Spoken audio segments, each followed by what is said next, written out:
Assalamualaikum दोस्तों, मेरा नाम है सुर, आप देख रहे हैं Grenadier. Welcome to the 2025 Toronto Auto Show. I'm here at the Metrotoronto Convention Center. In this video, we're going to talk about top 7 things you should do if you come out to the Toronto Auto Show this year in 2025.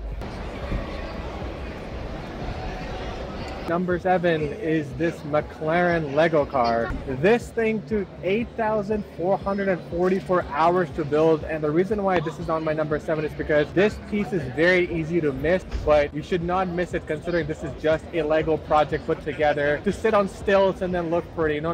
This car was built and driven on the Silverstone track. Lando Norris drove it at 60 kilometers an hour. This car also holds a world record for any Lego piece driven under its own weight across any road surface. There's over 340,000 individual Lego pieces. Even the motors driving this vehicle are Lego Power Technique pieces. I think this had to be on the list, even though this is the most obvious display.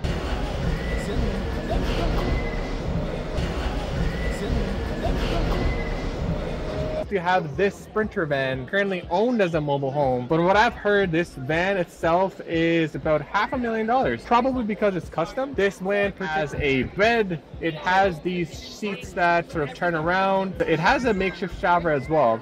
And the lady that was telling me about this van was talking about how the roof itself is also a recreational spot where you can actually hang out. They're not giving tours of this thing right now, which is a bit of a bummer. It stands out right in the corner of the north building, so it would be a bit of a miss to come here and actually not check it out.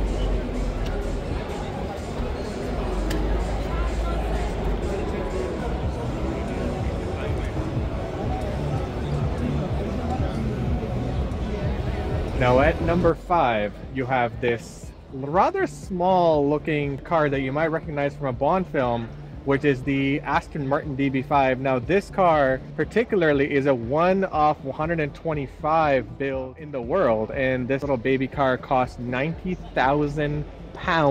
It is, from what I hear, an electric conversion and actually makes about 21.5 horsepower, good for 72 kilometers an hour. You know, folks might notice that instead of the headlights, they have the guns mounted, which is such an amazing homage to the original James Bond movies, where with a push of a button you could actually drop the headlights but instead have your retractable miniguns. Somebody painstakingly built all the sheet metal and the bodywork to make it look like the original. And it could really fool you from a distance. You might think this is actually a real car, but as you get closer you realize it's actually a much smaller scale version of the real car. Really beautiful.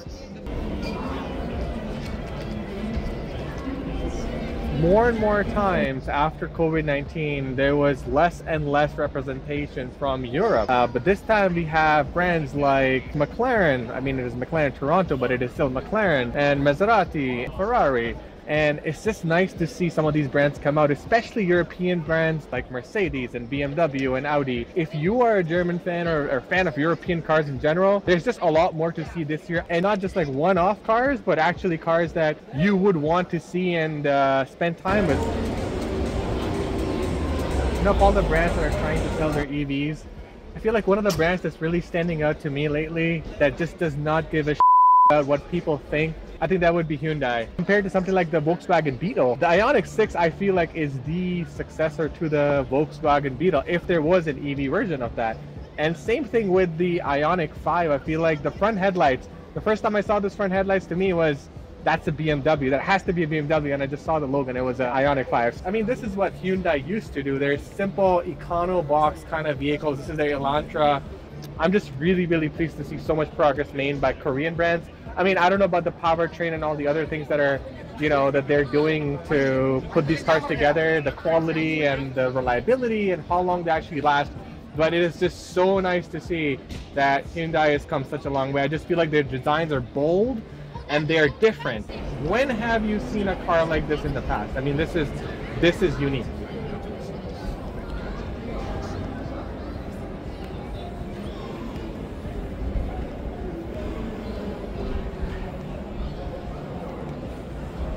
If you're into the Land Rover style body language and you want a truck / an SUV that does both but is modernized and also kind of works and doesn't break down all the time, I'm talking about these. This is the Eneos Grenadier. They come in two shapes. One is your SUV looking truck, and the other one is a truck looking truck with a slightly smaller 5 feet bed.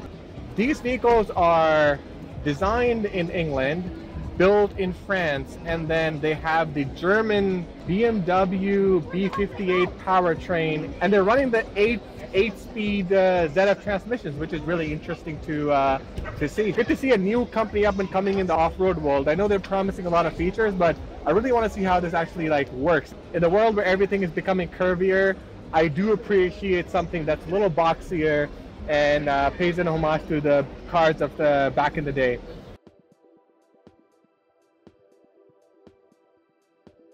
And then at number 3, you have this.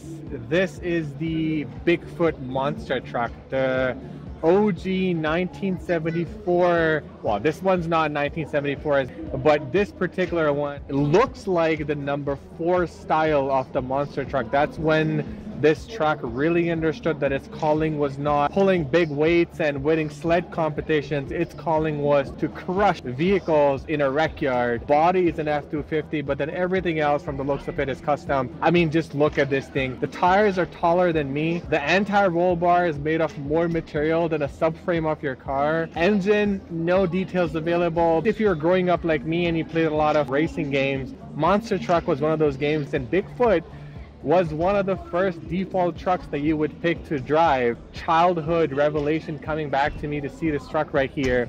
It is not production in any way, shape, or form. This truck is absolutely massive. That would be my top 3.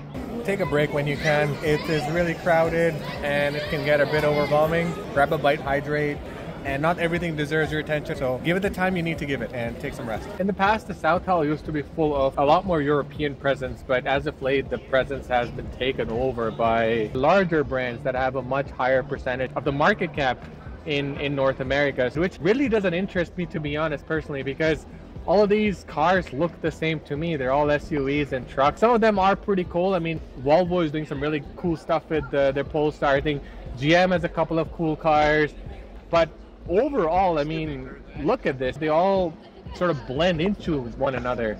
I would say that I think one of the cooler cars after the Bigfoot, the monster truck here, is actually the Cybertruck, because it's the only car here other than that actually looks different.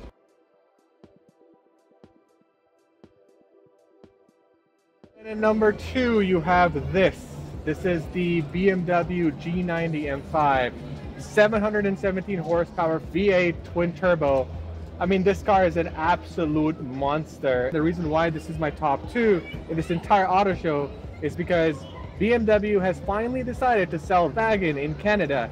Now, this particular model is pre-production, which means that unfortunately this model is gonna get crushed. The car absolutely looks insane. It is a PHEV, and the motors help with the torque and the emissions and the fuel economy, of course, but I think the thing that stands out to me about that car is that BMW historically did not sell the Wagons in Canada, and now they are, which just makes me happy.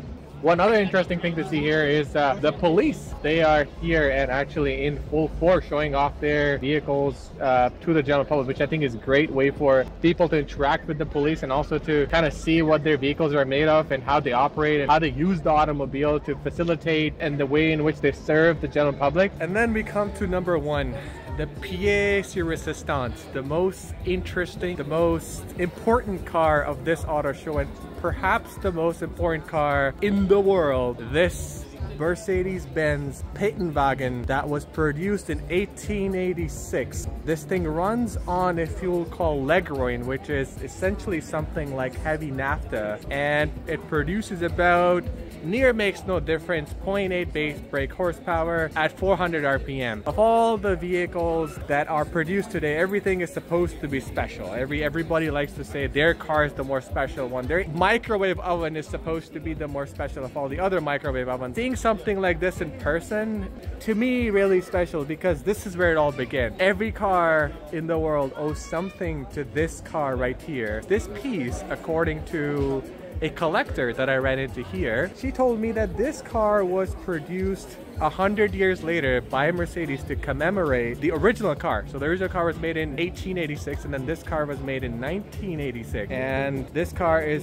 beautifully recreated to represent the original motor wagon. This one started it all. And it had no expectations to meet, and I feel like it met all of them. It has. It's just so amazing to see this car here, and I don't know how often this car will grace the Canadian International Auto Show. So I would highly recommend that if you have come down all the way to the Auto Show, spend some time next to this car. Get to know where this all started, because to me, this thing is number one, and this is the one not to miss.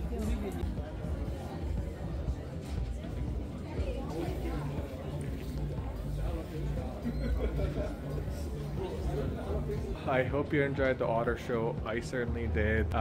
If you like this video, please like and subscribe. I'm a hustling YouTuber who has a dream for motorsports and driving fast, and I have a passion for cars. I hope you'll stick around with my channel, and I hope we're gonna go places together. Until then, take care and have a good night.